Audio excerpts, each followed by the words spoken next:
La producción de Otra Mañana se comunica con el nuevo Motorola Razr 50 Ultra.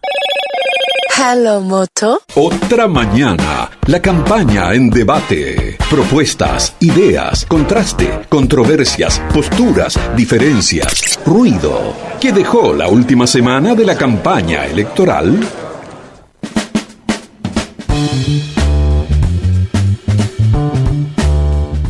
Más temprano, en el comienzo de esta edición de Otra Mañana, Yamandu Orsi y Carolina Cose obtuvieron 1.196.798 votos y con eso se consagraron como la fórmula ganadora de la segunda vuelta electoral de ayer. Álvaro Delgado y Valeria Ripoll cosecharon 1.101.296 sufragios. La diferencia en votos fue de 95.502 sufragios entre ambas fórmulas, lo que se traduce en 4 puntos de diferencia. Obviamente restan por escrutar los votos observados. Estos son los resultados del escrutinio primario. El escrutinio departamental, aquel que sellará efectivamente el resultado del acto electoral, comenzará mañana por parte de la Corte Electoral y de las 19 juntas electorales en todo el país. Ayer Yamandu Orsi hizo uso de la palabra en el acto en el Hotel NH Columbia y explicó qué tipo de presidente va a ser. Y es por eso que triunfa una vez más.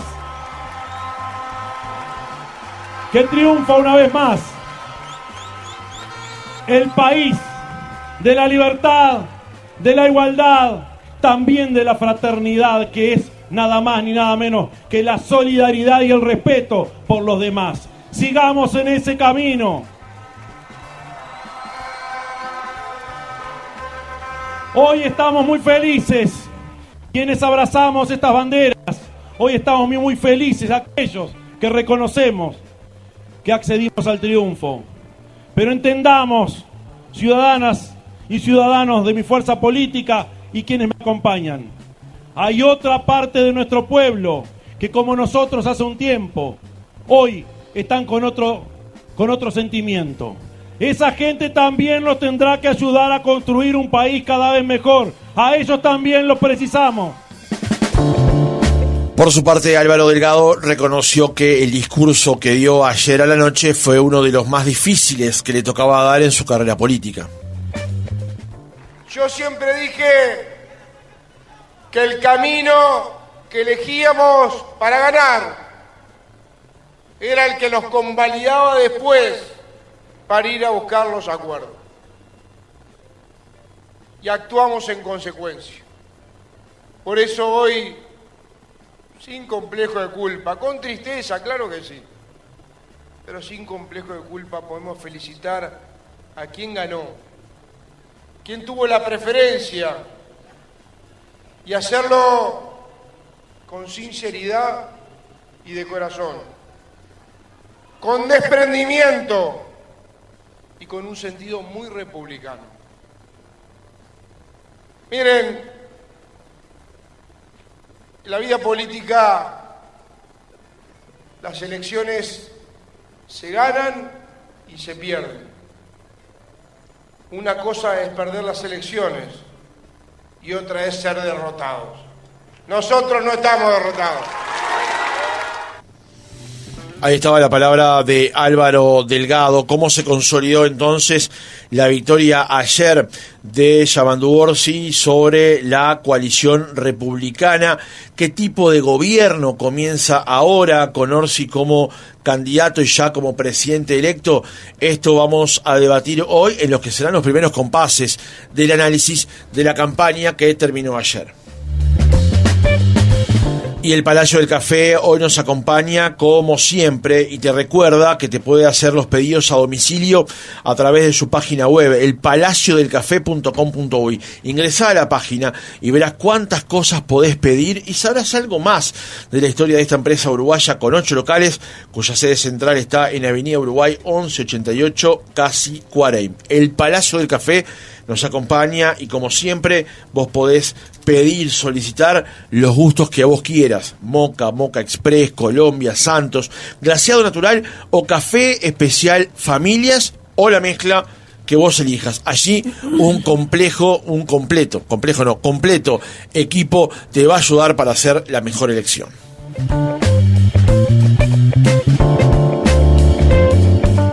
Vamos nuevamente con Selva esta mañana. Selva, ¿cómo viste el resultado? Ahora sí, profundizando sobre eso, el resultado de anoche.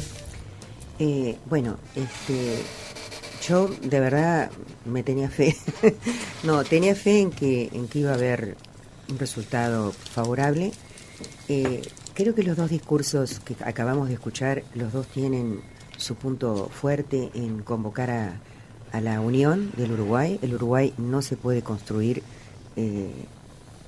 si no es entre todos, y me parece que lo que sí creo es que el discurso de Álvaro Delgado no condice con lo que fue su campaña, que yo creo que sí fue una campaña que en realidad tuvo momentos de mucha agresividad, ¿no? Pero de todas maneras me pareció bien que en el discurso de ayer él haga esta mención de sentimiento republicano. Ahora lo que hay que esperar es, y perdonen que lo diga así, hay que esperar en un país donde paradójicamente entre que se vota y se asume hay tanto tiempo en el medio, y fíjense ustedes que si el presidente gana en octubre son 4 meses para pasar el gobierno, ahora van a ser 3 meses para pasar el gobierno, hay que esperar que en estos 3 meses no se hagan cosas que no deberían hacerse entre un paso de mando. Digo esto porque está sobre la mesa el famoso tema de Arasatí, de firmar una cosa que comprometería al Uruguay y a todo el tema de medioambiental de una manera muy grave, ya que no hace muy poco que se subrogó al fiscal que prohibió continuar con el proyecto, y ese fiscal fue subrogado y se levantó la prohibición.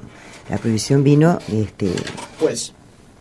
Juez. Sí, el juez, perdón, sí, no el fiscal, sí, el juez. Si entiendo bien, vos lo que planteás es que no se innove en este caso, seguro, ya que hay un gobierno nuevo. Respete, yo pienso que lo normal, lo lógico sería respetar que va a venir un gobierno que efectivamente no está de acuerdo con este proyecto, que lo ha expresado por qué, y la academia, la universidad también lo ha expresado, y que no se haga innovación.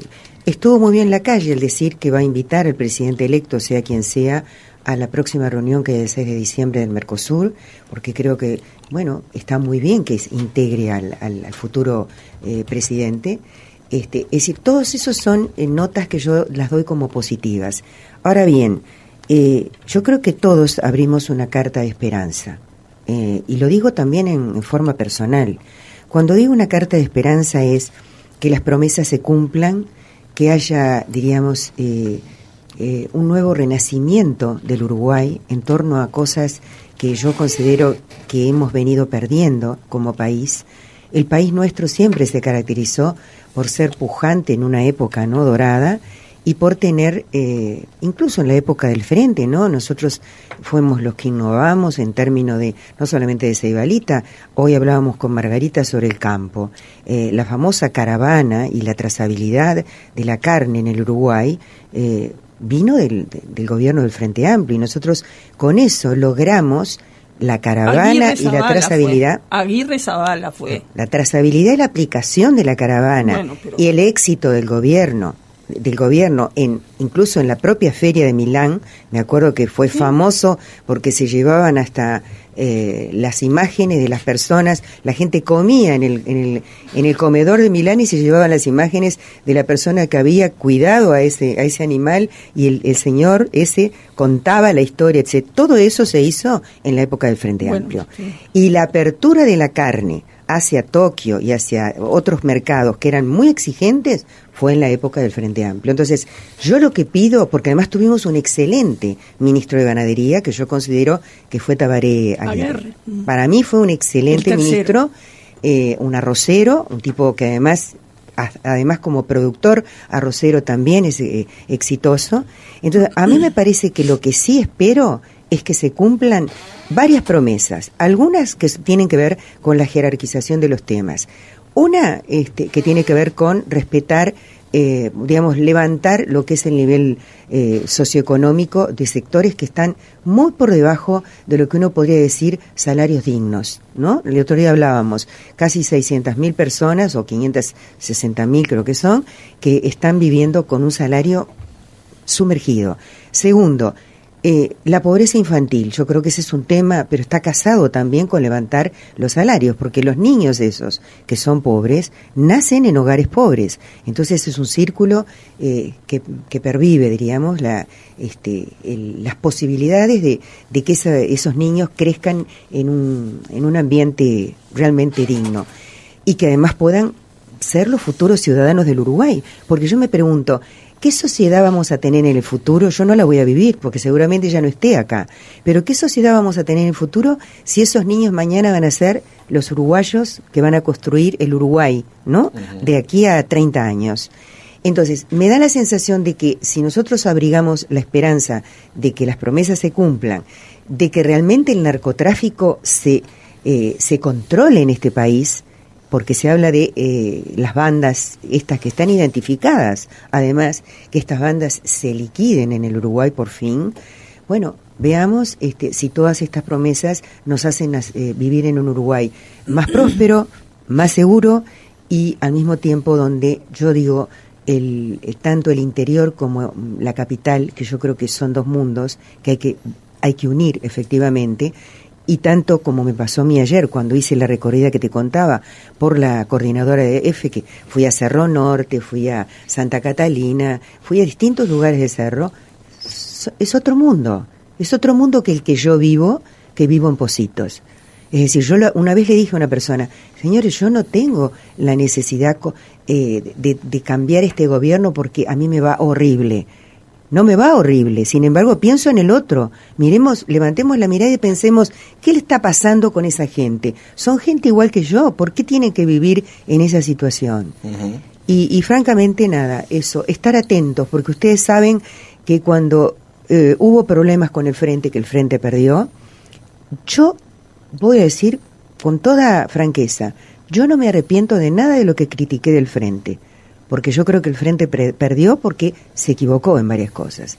Y estuve atenta y traté de hacerlo desde adentro. Cuando vi que no había respuesta, fue que incluso me separé del Frente un tiempo y lo hice públicamente. Entonces, yo voy a estar atenta para que estas cosas también se cumplan, porque creo que es un deber de todos los militantes.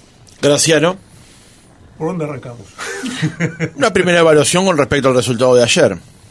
Creo que tiene muchas aristas. Sí, tiene muchas aristas. Una primera consideración general y después podemos profundizar en algunas, dependiendo del tiempo. La primera es que es un caso, no es frecuente, que un gobierno que tiene el 50% de aprobación, como decían las mismas encuestas que pronosticaron bastante fielmente el resultado final, pierda una elección. No es común. Hay una diferencia, hay un desbalance entre la aprobación, que repito, todas las encuestas coincidían que tenía la gestión del gobierno del presidente Lacalle con la votación que recibió su candidato, Álvaro Delgado. Por lo tanto, allí me parece que hay un punto de interés para profundizar. ¿Por qué se produjo esta separación? ¿Por qué el gobierno no pudo capitalizar en votos para el candidato que lo representaba la aprobación que tenía el gobierno? Esta me parece que es la pregunta, por lo menos una de las preguntas, pero creo que en este caso la pregunta fundamental. Selva se ría. No, me río no. La primera respuesta es que Lacalle no es Álvaro Delgado. La primera respuesta es que Lacalle no es Álvaro Delgado. La segunda respuesta es que Álvaro Delgado creyó que podía, digamos, asumir un rol que no tenía. Es decir, cuando él en el discurso previo en el debate, de la semana pasada dice, yo elegí a Valeria Ripoll de candidata, está diciendo que lo hizo en forma inconsulta.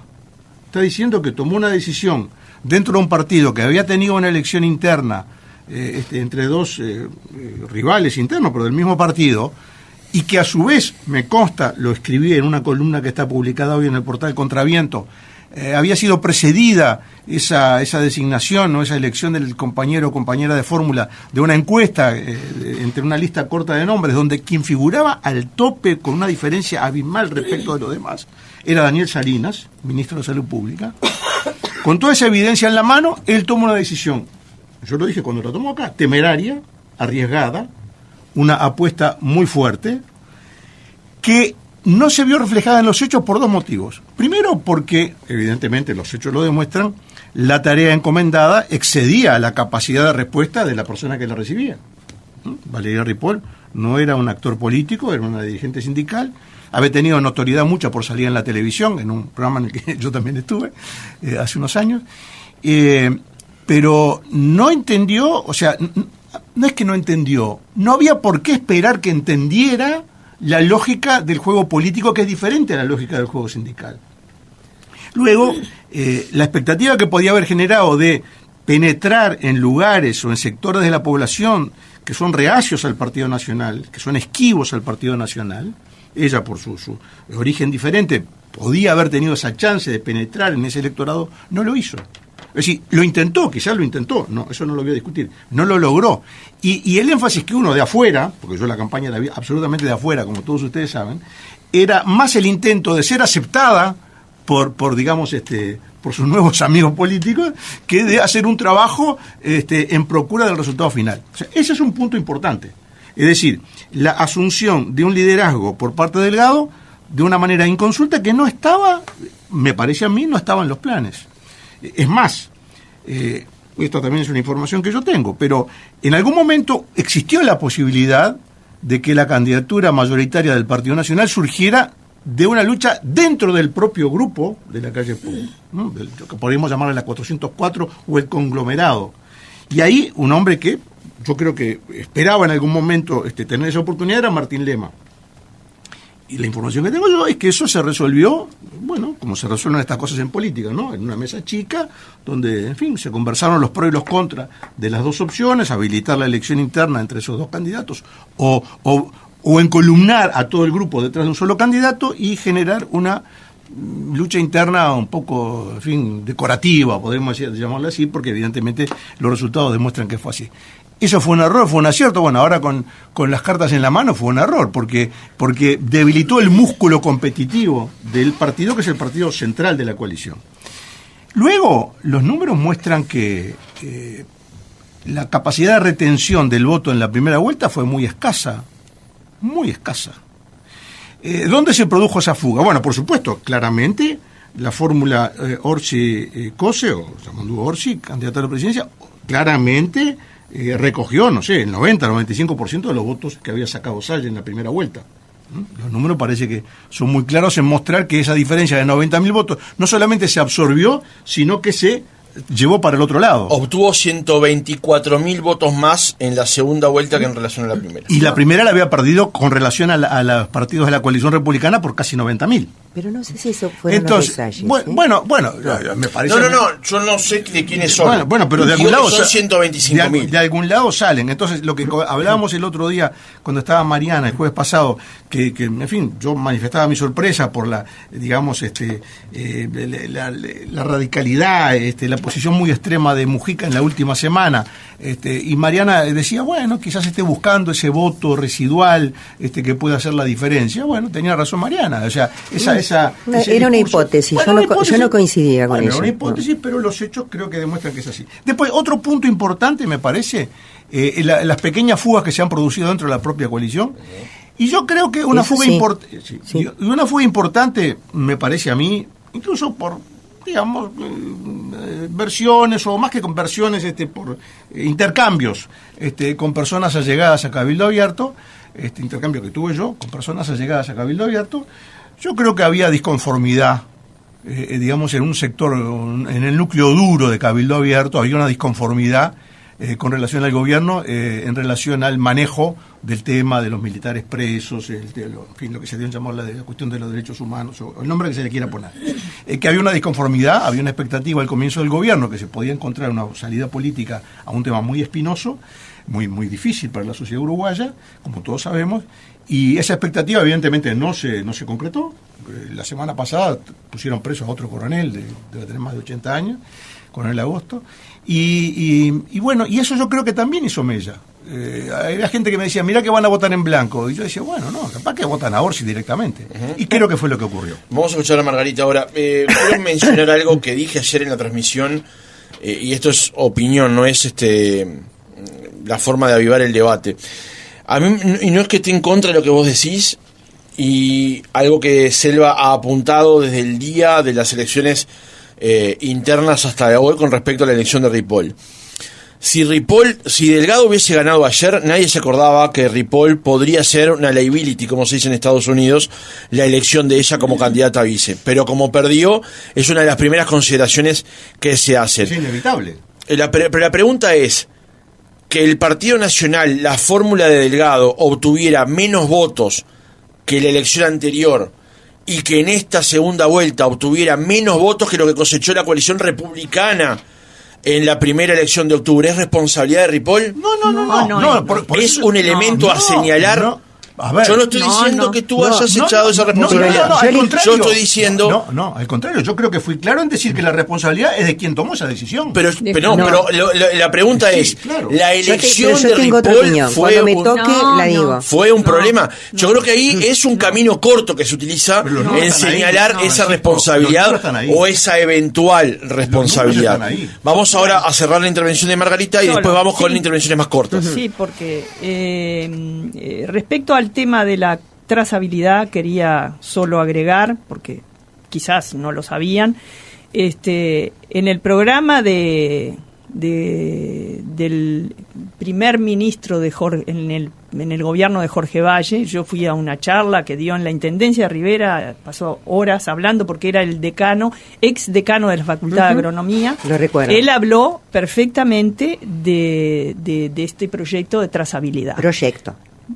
Bueno, todavía no había entrado al gobierno, recién habían ganado las elecciones. Por una cuestión de economía del tiempo, vayamos al tema. Bueno, pero lo que digo es que no es luego el que realmente lo implementó, porque yo carabañé cuando después de pasado la aftosa y todo eso, Martín Aguirre Zavala, pero todavía el sistema no era obligatorio, o sea, es una idea que después el Frente Amplio consolidó la faz burocrática, digamos, pasaron 15 años para poner el SINAE, en fin, una cantidad de dificultades además para poder trabajar en el tema de trazabilidad por la falta de conexión que había, porque vos estás carabañando en el medio del campo y no tenés, bueno, un montón de detalles, o sea, solo eso, después se puede discutir otro día.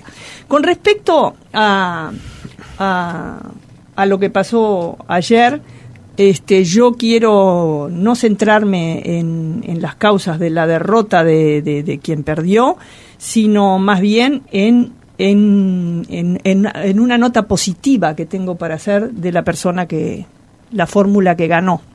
Porque creo que particularmente Yamandú Orsi aprendió la lección de por qué perdieron la elección y por qué ganó la coalición hoy llamada republicana en 2019. Entendió eso, no sé si es porque es una persona del interior o por inteligente nomás, pero darle la espalda al campo y al sistema productivo, como lo hizo el Frente Amplio durante los 15 años, porque realmente hubo gestos muy, muy duros de parte de la última presidencia del doctor Tabaré Vázquez hacia un movimiento que se llamó Un Solo Uruguay, del cual participé desde el principio, donde no comparecían, como se decía, los oligarcas ni nada, porque realmente el primer acto que se organizó en 15 días, en enero del 2018 en Durazno, fue un acto multitudinario, pero básicamente de personas de todos los sectores sociales, pero sí del interior del país, no solo productores, que realmente los habitantes del medio rural uruguayo por el despoblamiento son muy pocos, sino todas las pequeñas y medianas empresas que viven del derrame de la economía agraria, de la economía agropecuaria, no solo la de la producción, sino de la agroindustria, que se vieron absolutamente diezmadas durante esos gobiernos, y bueno, hicieron un planteamiento y bueno, recibieron todo. Yo creo que allí se gestó, digamos, el triunfo de Lacalle Pou a la presidencia de la República. Y creo que aquella cosa de la gente que venía a caballo, que fue una demostración lapidaria de ese apoyo. Por lo menos me gusta que los políticos, que los dirigentes políticos aprendan las lecciones. Y eso es algo que me deja muy contenta, porque creo que Orsi recorrió el interior en este tiempo anterior, no solo de campaña, sino me consta que ha recorrido el interior de forma previa, y bueno, es un índice de que aprendió esa lección. Eso es algo muy bueno, y porque a veces en los análisis se piensa mucho en el tema de los liderazgos, de la gente que tiene cargos, que son diputados, que son senadores, en fin, pero a veces no es tan sencillo retener ese voto, digamos, desde la coalición que estuvo gobernando hasta que sigue gobernando hoy, la coalición gobernante. No es tan fácil retener el voto si lo que tú prometiste y lo que tú dijiste que ibas a hacer no se cumplió. Entonces, ahí aprovechó Orsi. Pero espero que entienda la principal lección, como lo estuvimos hablando hoy, que las promesas deben cumplirse. Es un punto muy interesante ese. Querías apuntar algo con respecto a lo que mencionábamos de Ripoll. Ahora vamos con vuelta, pero más cortos, por favor, así lo hacemos más rápido. No quería mencionar el tema de Ripoll, sino que quería mencionar un tema que creo que es importante analizar. Cómo creció el frente, por ejemplo, en San José y en Cerro Largo, departamentos típicamente blancos. ¿Y en el litoral? No, en San José no. Eso indica que hay muchos blancos, y además me consta porque conozco gente que votó a Orsi. Sí. Hay muchos blancos que votaron a Orsi. O sea, no es que hubo un movimiento, por eso no coincido con la valoración de que es la gente de Salles la que votó. Yo creo que la gente de Salles votó mucho anulado o en blanco, porque es gente como antisistema, y no creo que cambien su mentalidad a la hora de elegir una fórmula. Lo otro que sí quería resaltar y que me parece importante es que por primera vez tenemos un presidente del interior. Porque Tomás Berreta, que siempre se dijo, en realidad no era del interior. Tomás Berreta nació en Montevideo. Entonces, por primera vez el Uruguay se da un presidente que nació, que vivió y que hizo su gestión en el interior del país. Creo que eso también cambia la mirada de un presidente que, independiente que sea de la zona metropolitana. Baltasar Brun nació en Artigas. Ah, no sabía. Sí, nació en Artigas y estudió en Salto. Mira, vos no sabía. Claro, mira. Bueno, entonces no es el primer presidente. No. Lamentablemente, el destino de Baltasar Brun, que fue para mí una persona épica, por llamarlo de alguna manera, terminó como terminó. Pero tu punto de vista no está, no se cae de todas maneras. Hay que hacer memoria e ir hasta Baltasar Brun para encontrar un presidente que no sea nacido en Montevideo. Sí, exactamente. Y a mí me parece que eso también le agrega a la mirada del presidente, del futuro presidente, claro, valores distintos. Yo creo que efectivamente a nosotros nos hace falta consustanciarnos con lo que dije al principio, integrar más al Uruguay. El Uruguay debe estar más integrado con lo que pasa en el interior. Yo soy de las que pienso, porque he trabajado mucho en temas de salud, que hay una salud para el interior, para la gente que vive en el interior, y hay una salud para la gente que vive en Montevideo. Diferente. Entonces, y podría agregar otros ejemplos. Incluso dentro del propio Montevideo también hay diferencias, ¿no? Bueno, ni que hablar. Quiero incorporar un tema antes de seguir con la ronda. Hoy más temprano decíamos que tal vez la dinámica de la campaña electoral hace que nos olvidemos de ciertos puntos. esta campaña, cuando arrancó Orsi, tuvo que superar varios obstáculos para llegar a ser presidente electo de la República, como pasó anoche. Desde la denuncia falsa de 2 personas trans contra él, de que le habían practicado, una de ellas le había practicado sexo oral y que lo había golpeado en el Parque Roosevelt hace exactamente 9 años y medio, cosa de que la denuncia entrara, una denuncia que a la postre fue falsa, a el episodio del miércoles pasado en la Puerta de Magnolio, pasando entre otras cosas por la desafectación de Charles Carrera como candidato al Senado. Digamos, el camino de Orsi a la presidencia de la República estuvo empedrado, e igualmente logra la votación que mencionábamos recién. Graciano. Es bueno el apunte, no es fácil llegar a la presidencia de la República, no es un camino de rosas. No. Bueno, sí, llamando Orsi tuvo su calvario. Porque hay que muy bueno recordarlo. Hay que ponerse en la piel de quien su nombre y su imagen es expuesta públicamente, una persona de familia, con hijos. Verse en esa situación es muy duro, pero yo creo que, bueno, de alguna manera también la vida castiga, pero también da recompensas. Con relación al apunte que hacía, que quiero ratificar, digamos, lo que yo dije, o mejor dicho, justificar o explicar por qué dije lo del voto de Salle. Por la simple razón de que el voto en blanco más o menos se mantuvo constante. 4,5, 4,3. Entonces, si el voto se mantuvo constante cuando Salle sacó 60.000 votos y se mantiene constante cuando Salle no era candidato, me parece que es legítimo pensar, es totalmente legítimo pensar, que ese voto fue para el Frente Amplio. Porque si no, tendría que haber subido mucho el voto en blanco, cosa que no ocurrió. Hubo 38.478 votos en blanco y anulados 64.500. Son 100.000 personas. Pero quiero decir, pero el porcentaje, la suma, no difiere mucho. Y además tampoco es para ofenderse, digamos, porque que te voten los que votaron a Salle no es un demérito. Yo al contrario. Yo quise subrayar me pareció de tu que reacción hubo como muchos diciendo, blancos. no nos votaron. Sí, al contrario, yo quería subrayar que hubo muchos blancos que votaron a Orsi. A eso me refería. Bueno, por supuesto. No, pero porque por eso puse el ejemplo de los departamentos, ¿no? Pero sí, está perfecto. Pero departamentos donde también Salle sacó unos cuantos votos.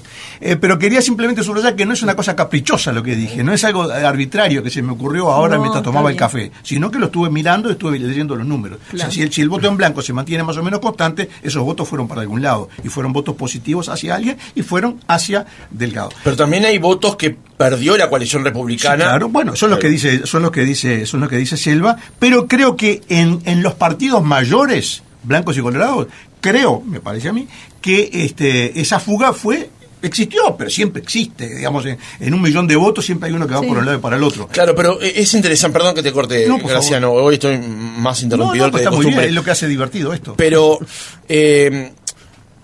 a ver, ¿no termina siendo una dificultad que la coalición republicana se plantee como coalición ir de octubre a noviembre e igualmente pierda votos? Pero me lo decís a mí, que hace 2 años que vengo escribiendo sobre eso. O sea, yo desde marzo del año pasado, en los lugares donde yo puedo escribir, que es en Contraviento, en las redes sociales, luego de haber hecho un trabajo que la revista Contraviento hizo junto con el grupo Radar de Alem Miraji, de haber tenido un informe, de haber publicado el informe, los focus group, el análisis cualitativo y cuantitativo y todo lo demás, que demostraba que había en el electorado de la coalición republicana un sentimiento coalicionista. Y luego de ver que eso fue absolutamente pasado por alto, nadie le dio pelota, todo el mundo siguió en otra cosa, estaba ya la prueba de que hay un electorado que ha dejado atrás por lo menos la intensidad de la adhesión a las viejas divisas. Pero que eso se no sentía explica parte... lo que te pregunta Francisco, no, exacto, Nada no, que ver, al contrario, es al revés. Yo lo que planteo es la coalición republicana, que en este caso se planteaba ya como una coalición desde del minuto cero, no logra sostener sus votos de octubre a noviembre. Pero es que, pero justamente... Independientemente de que confluyera o no en un lema único. Tiene muchísimo que ver. No, esa es la pregunta que yo estoy planteando. La pregunta que yo estoy planteando es otra. No se consolida el lema porque justamente no hay... Claro, pero, la magnitud de la cohesión entre colorados, blancos. Pero es imposible poner la contracara del ejemplo contrario simplemente porque no ocurrió. Es contrafáctico. Pero no es malo. Lo que tú decís se asienta en el hecho real, e incontrastable que si la coalición republicana hubiese confluido con un lema único en la elección de octubre, tenía mayoría parlamentaria en las dos cámaras. Yo lo que te estoy planteando es otra cosa. Sin el instrumento de la coalición republicana, o sea, confluyendo todos separados y luego un candidato apoyado por todos ellos, no logran sostener sus votos de octubre a noviembre. Pero es que era esperable que ocurriera. Me lo preguntó a mí. No, está bien, pero me estás respondiendo algo que yo no te pregunté. Bueno, entonces ahora lo voy a contestar. O sea, pero era necesario decir el apunte que acabas de hacer. Con un lema único, la coalición hubiera obtenido mayoría en las dos cámaras y hubiera llegado a la segunda vuelta con ventaja. O sea, esa ventaja que no tuvo la coalición republicana por no haber ido con lema único, la tuvo el Frente Amplio. ¿Por qué? Por haber ido con lema único y tener la capacidad de atraer a los desconformes de los otros partidos que han venido sueltos y que tenían sobre sus hombros la carga de una lucha electoral intensa donde compitieron todos con todos. Está bien, Margarita primero, pero habría descontentos igual, Graciela. Eso es lo que te intento plantear y no me estás... No sé si no te llego con lo que te estoy diciendo. Hubiese habido descontentos igual si hubiese habido coalición republicana. Bueno, lo que digo es que la coalición republicana de octubre a noviembre no logra consolidar los votos, Margarita. Solo quiero decir algo porque yo estoy de acuerdo con mucho de lo que dice Graciano, que realmente se aprovecha mucho más electoralmente teniendo un lema único. Obvio. Está claro. Pero como trabajé, milité para que ganara esta coalición y sin embargo en marzo ya tuvimos que hacer empezar a hacer cuestionamientos a la forma como se estaba procesando la coalición estando en la gestión de gobierno, que fue una voz muy solitaria dentro de mi partido porque estaba todo el mundo con el tema que me toca, que no me toca, dónde voy, dónde no voy. Lamentablemente una coalición de varios partidos es un tema muy complejo. Nosotros hicimos un seminario ya en agosto o en septiembre de 2020, en primer año de gobierno, diciendo que las coaliciones de múltiples partidos son muy difíciles de armar, que requieren mesas de integración y sobre todo tiene que haber pluralismo, tiene que haber respeto por las ideas de cada uno de los partidos, tiene que haber una mesa de diálogo, la construcción colectiva de una agenda común para que realmente se consolide. Y nosotros hicimos ese cuestionamiento en el primer año de gobierno porque queríamos que esta coalición obtuviera el músculo necesario como para llegar a las próximas elecciones. Pero además esa construcción colectiva implica la integración de el interior, por ejemplo, que siempre es una cosa compleja en la historia del Uruguay, siempre ha sido muy complejo. Y no hay un solo interior, hay muchos interiores. Hay muchos interiores, pero discúlpame, es insólito que en un país de 3 millones de personas no haya capacidad de integrar la visión y la realidad y los problemas de 3 millones de personas. Para sumar a lo que dice Margarita y antes de darle paso a Selva, igual tal vez deberíamos centrarnos un poco más en el ganador esta mañana, pero es tan problemático confluir en una coalición republicana que en aquellos departamentos donde uno de los partidos tiene una supremacía abrumadora, para poner dos casos, Cerro Largo o Rivera, no están dispuestos a ir en coalición. No. En Salto, donde tienen la posibilidad de ganar, si van juntos, sí. En aquellos departamentos donde el Partido Nacional no quiere compartir el mango de la sartén o el Partido Colorado en Rivera, no se ven en la necesidad de ir coalicionados. Bueno, porque en realidad el partido... Aunque igual estamos confundiendo una elección con la otra, pero Selva, dale. Primero, yo creo que una demostración de que la coalición no funcionó como tal fue el gobierno de la calle.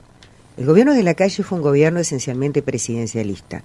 Sistemáticamente Manini Ríos fue uno de los más díscolos que planteaba reuniones y mesa coordinadora para resolver determinados temas, pero en realidad fue un gobierno que se basó en las decisiones del presidente de la calle. Punto.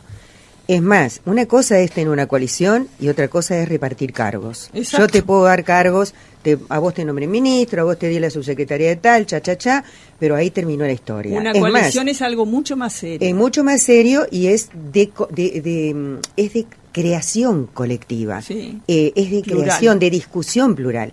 Porque si vos te pones a pensar, este gobierno último que pasó, yo no sé cuántos consejos de ministros hubieron. Es decir, ¿qué intercambio podía haber o fluir si todo era uno por uno hablando con el presidente? Porque no es lo mismo, todos lo sabemos. Pero el los vínculo. ministros es el poder ejecutivo. Entonces, el tema es la orgánica el problema de los es que partidos. si eso fue lo que han reclamado varios partidos. Estábamos acostumbrados durante los gobiernos del FA a que todos los lunes, rigurosamente los lunes a las 9 de la mañana, se reunían todos los ministros, ¿sí o no? Sí. Durante los 15 años se reunían todos los ministros, hacían reuniones acá, otras Pero en son el interior, secretarios del y presidente. eso de alguna manera implicaba, bueno, nada, que cada uno vertiera sí. lo que había hecho, lo que le faltaba, lo que pasaba, las dificultades que tenía. Y lo último que quería decir es que ya ahora, y Graciano lo debe reconocer, incluso antes de que se votara este tema, el propio Manini dijo, si no gana Delgado, la coalición no tiene sentido. Claro. Y creo, ahora me notaba Marta, que también el Partido Independiente, yo no lo había escuchado, había dicho lo mismo, que si no ganaba Delgado, la coalición no tenía sentido. Entonces, yo me pregunto, si la coalición solamente se forma para ganarle el Frente Amplio, como dijo Ojeda, porque eso lo dijo varias veces, el objetivo de Ojeda, ¿cuál era? Ganarle al FA. Yo le preguntaba, pero ¿ganarle para qué? Eso es lo que me interesaba a mí, saber qué es lo que proponía él. No proponía nada, no tenía nada para proponer. Bueno, en realidad, si nos ponemos las cartas sobre la mesa, el tema principal es ese, el poder, el ganar cargo o tener poder. Pero eso no es una coalición como la que piensa Graciano. Claro. Vamos ahora con Graciano. El jueves vamos a estar de vuelta, por lo cual nos van a quedar más apuntes para conversar. Nos queda.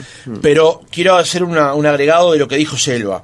Manini, que se presenta como el díscolo también, si uno puede señalar que Álvaro Delgado no logra captar, como decía Graciano más temprano, el potencial del gobierno hacia su candidatura, y es un hecho real, porque el Partido Nacional votó menos que la elección anterior incluso, también es cierto que la mayor cantidad de fuga, por una cuestión de matemática, fue a través de Cabildo Abierto. Sí, sin duda. Y lo de Cabildo Abierto responde, entre otras cosas, a lo que pasó con la señora de Manini, cuando estaba entre otras cosas, cuando estaba en el Ministerio de Vivienda. Voy con Graciano y después con Margarita. Dale. Un apunte sobre lo que tú dijiste, que es absolutamente cierto, de las distintas estrategias del Partido Nacional en el interior del país.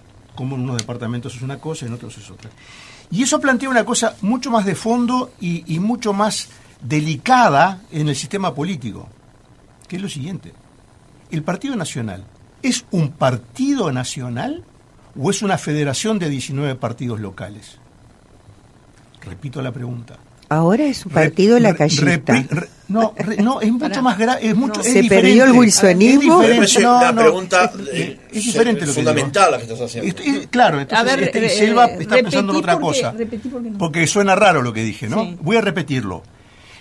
Y basándome en el comentario que hizo Francisco antes, sobre cómo en un departamento es una cosa, que el intendente Olivera no quería ir con los colorados, que no sé cuánto, patatín y patatán, y se limitó la coalición a 3 departamentos. Entonces la pregunta es, el Partido Nacional, y es una pregunta clave, es clave, Dale. ¿el Partido Nacional es un partido político nacional, como dice su nombre? ¿O es una federación de 19 partidos municipales? Los feudos municipales.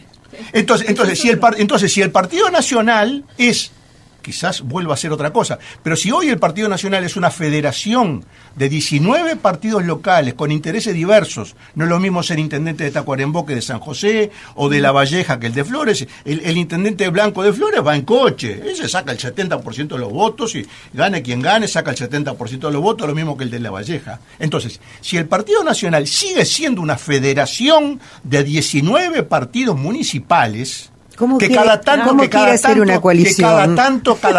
encuentra un líder, como lo encontró en Wilson y como lo encontró en la calle Pou también ahora. Bueno, ahí el futuro del Partido Nacional, pero más que del Partido Nacional, el sistema político uruguayo no puede reposar en un partido que es un partido nacional, como es el Frente Amplio, en el sentido de que abarca todo el territorio y que, si bien tiene desigual presencia territorial, tiene una política y una estrategia nacional, y si el sistema político se basa en un único partido que tiene una estrategia y en partidos menores que tienen agenda propia diferente, Cabildo Abierto tiene su agenda X, no importa cuál, y el Partido Independiente tiene su agenda, y el Partido Nacional, ¿cuál es la agenda del Partido Pero Nacional? entonces tú te estás dando la respuesta, perdón. Graciano te está dando la respuesta. Hace la pregunta y la respuesta es interesante. Pero estás diciendo... Perdón, ojo, que si hablamos todos no nos entendemos. Que es incapaz de formar coalición. El 585 dice, buenos días equipo, aunque, oyente a través de WhatsApp, aunque muchos no lo admitan, la votación de Cabildo Abierto determinó el resultado en ambas elecciones, 2019 y 2024. Margarita. Es verdad. Muy bien. Y tiene que ver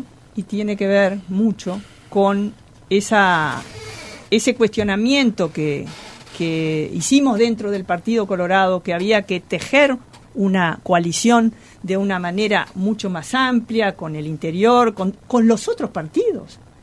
Porque además cada partido tiene sus dificultades, como tiene el Partido Nacional esto que tú señalaste, que es el tema de los feudos municipales. Nosotros también tenemos eso, y son temas del país. También acá hay un feudo, y en Canelones también. O sea, estos feudos municipales... Pero es un feudo más grande el del Frente Amplio. Obvio. Pero es es la misma... Claro, pero porque tiene más gente. Pero claro, porque hay más población y ahí hay más contribuyentes, manejan un presupuesto distinto. Estamos totalmente de acuerdo. Pero son los problemas que hay que enfrentar en este país.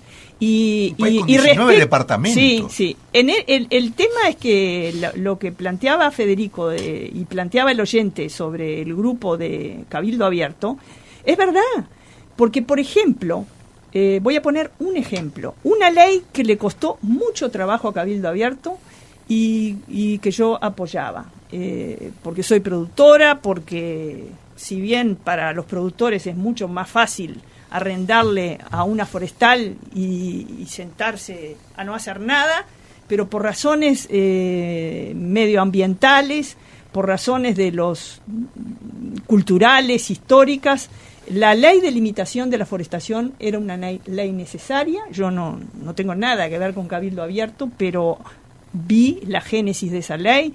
Soy muy amiga de Rafael Menéndez, que es el promotor de la ley, que es una persona que es un veterinario muy, muy enjundioso, pero sobre todo tiene un posgrado en